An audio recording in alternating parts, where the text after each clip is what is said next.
দর্শক ভিতর থেকে ইট ছুঁড়ে মারছে আমরা দেখতে পাচ্ছি, এবং ভিতরে কিন্তু একটি সাউন্ড গ্রেনেড নিক্ষেপ করেছে, এবং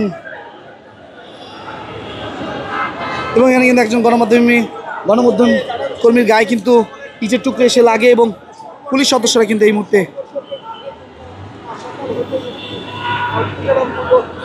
এবং ভিতর থেকে কিন্তু পানি ছুঁড়ে মারছে। দর্শক আপনারা দেখতে পাচ্ছেন, দর্শক সিটি কলেজের সামনে পুলিশের এই অবস্থান, এবং আপনারা দেখতে পাচ্ছেন বসুন্ধরা ডায়ার প্যান্ট এখন আরো উন্নত।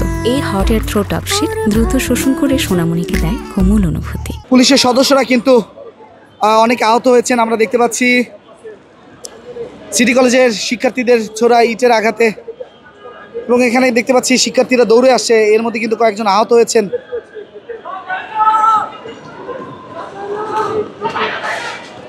ভাই ওই পাশ থেকে ধাওয়া দিলে আমরা কিন্তু পুরো মাঝখানে পড়ে যাবো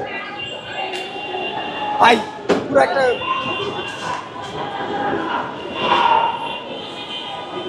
এবং দর্শক এখানে দুজন শিক্ষার্থী রয়েছে, তারা বলছে চিৎকার দিয়ে যে বের হ বলে কিন্তু চিৎকার দিচ্ছে অন্য শিক্ষার্থীদের, এবং আবার থামতেও বলছেন।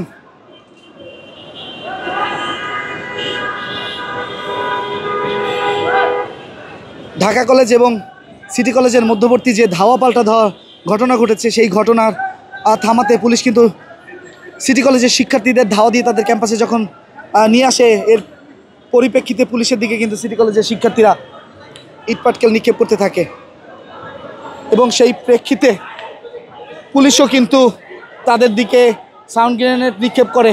এবং আপনারা দেখতে পাচ্ছেন সিটি কলেজের সামনে থেকে এই মুহূর্তে এখানকার সর্বশেষ পরিস্থিতি, এবং পুলিশ সতর্ক অবস্থানে রয়েছে, এবং অসংখ্য পরিমাণে পুলিশ সদস্যরা কিন্তু এখানে রয়েছেন, এবং সিটি কলেজের শিক্ষার্থীরা তারাও কিন্তু ঠিক এই মুহূর্তে সিটি কলেজের সামনে অবস্থান নিয়েছে। সিটি কলেজের শিক্ষার্থীরা এবং পুলিশের মধ্যে কিন্তু ধাওয়া পাল্টা দেওয়ার মতো ঘটনা কিন্তু ঘটেছে, এবং সিটি কলেজের শিক্ষার্থীরা কিন্তু ভিতর থেকে পানি ছুঁড়ে মারছে।